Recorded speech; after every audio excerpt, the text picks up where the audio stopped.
Good afternoon বন্ধুরা, তোমরা সবাই কেমন আছো? আশা করি যে যেখানে আছো সবাই খুব খুব ভালো আছো। আমরাও খুব ভালো আছি। আর আজকে আমরা দুজনে বেরিয়েছি। ওর বাবা আমাদের সাথে আজকে নেই। আর আজকে আমাদের ভীষণই একটা খুশির দিন, কারণ আজকে আমার মেয়ে এই প্রথম ও একটা এত বড় প্ল্যাটফর্মে যেতে পেরেছে বা পারছে, তো তার জন্য আমরা ভীষণ খুশি। তাই তোমাদের সাথেও আমাদের এই খুশিটা শেয়ার করে নিতে পেরে আমার ভীষণ ভালো লাগছে। আর দেখো, আমরা অটোয় উঠে পড়েছি আর এখন যাব গোল পার্ক। তো আমরা কিসের জন্য বললাম এত খুশির দিন, তার জন্য পুরো ভিডিওটা দেখতে হবে।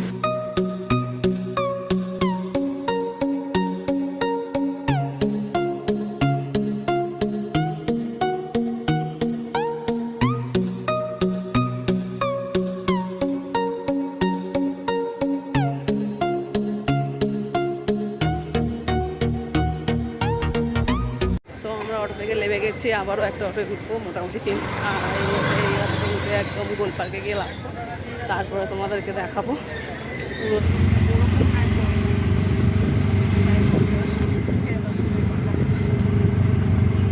তো বন্ধুরা, আমরা চলে এসেছি রামকৃষ্ণ মিশনে। আর এখন গেটের দিকে যাচ্ছি। তো চলো ভিতরে যাই, তারপরে তোমাদেরকে দেখাবো ভিতরটা ঘুরিয়ে। তো আমরা চলে এসেছি, তো সামনে দিয়ে দেখো এইটা মনে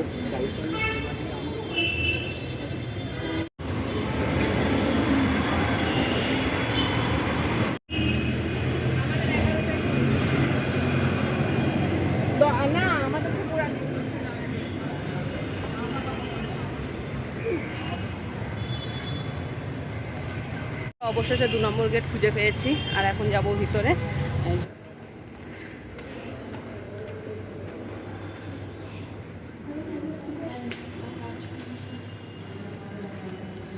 তো বন্ধুরা, আমরা রামকৃষ্ণ মিশনে চলে এসেছি। আর দেখো ভিতরটা কত সুন্দর। তো আজকে এখানে আসার কারণ হলো, আমার মেয়ে যেখানে ড্রয়িং শেখে, ওই ড্রয়িংয়ের স্যার আমার মেয়ের একটা ড্রয়িং নিয়ে এক্সিবিশনের জন্য রামকৃষ্ণ মিশনে পাঠিয়েছিল। তো তার জন্যই আমরা আজকে এখানে এসেছি। আর এখানে আসতে পেরে আমাদের ভীষণ ভালো লাগছে। তো শুধু আমার মেয়ের একার ড্রয়িং না, আরও কটা বাচ্চার ড্রয়িং পাঠিয়েছিল এখানে। তো সবাইকেই আজকে এখানে ডেকেছে এক্সিবিশনের অনুষ্ঠানে। তো চলো ভিতরে যাওয়া যাক। আরও যারা বাচ্চারা এক্সিবিশনের জন্য ড্রয়িং জমা করেছে সবার ড্রয়িং দেখি। আশা করি তোমাদের খুব ভালো লাগবে, আমার তো ভালো লাগবেই।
তো বন্ধুরা, এক্সিবিশনের ড্রয়িংগুলো কীরকম লাগলো তোমাদের অবশ্যই আমাকে কমেন্টে জানাবে। আর ভাবলাম পাশে একটা মিউজিয়াম আছে, তোমাদেরকে মিউজিয়াম দিয়ে একটু ঘুরিয়ে নিয়ে আসি, কিন্তু সামনেই দেখি একটা বড় মাঠ। এত সুন্দর জায়গাটা, তোমাদেরকে না দেখিয়ে আমি থাকতে পারলাম না। তো দেখো কত সুন্দর লাগছে, চারিপাশে বিল্ডিং, মাঝখানে একটা মাঠ। তো ভীষণই ভালো লাগছে, চারিদিকে ফুল গাছ ভর্তি। আর এদিকে এসে দেখি মিউজিয়ামের বাইরে সব ফটো তুলতে হচ্ছে, কিন্তু ভিতরে ভিডিও করতে দিচ্ছে না। তাই জন্য তোমাদেরকে দেখাতে পারলাম না। আমার ভীষণই খারাপ লাগছে এটা, যে আমি তোমাদেরকে মিউজিয়ামের ভিতরে কিছু দেখাতে পারলাম না। তো বাইরে থেকে যতটুকু পারলাম বা পারছি দেখাচ্ছিও চেষ্টা করছি তোমাদেরকে। আর এই দিকটা দেখো, আমি এদিক দিয়ে চোখ ফেরাতেই পাচ্ছি না, এত সুন্দর লাগছে। এখানে আমার মেয়ে রিলস করছে, আর এখানে এদিকে আমি তো ভিতরে ভিডিও করতে দিচ্ছে না বলে দেখো পিছনটা কত সুন্দর দেখতে লাগছে না? দেখো কি সুন্দর।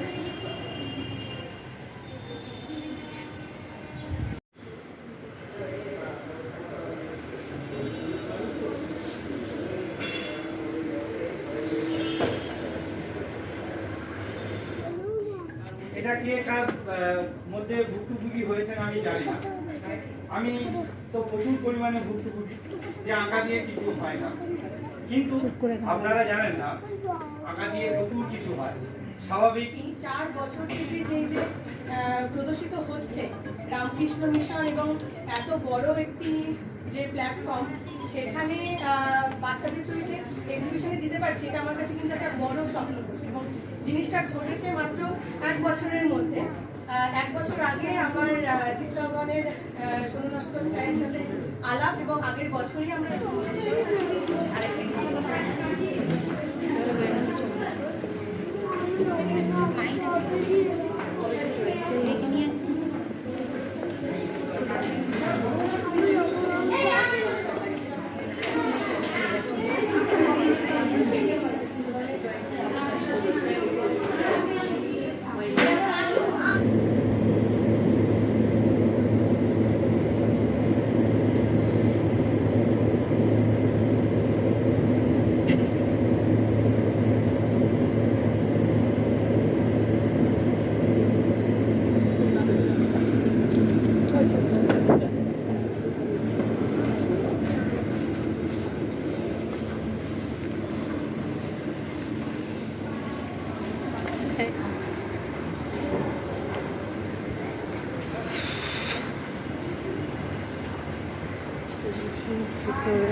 বন্ধুরা, এক্সিবিশন শেষ, এখন যাচ্ছি আমরা বাড়িতে।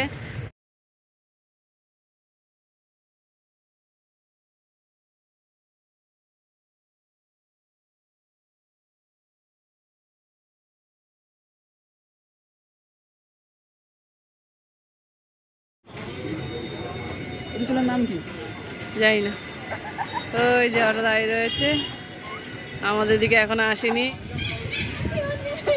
ওটা বোন, এটা দাদা।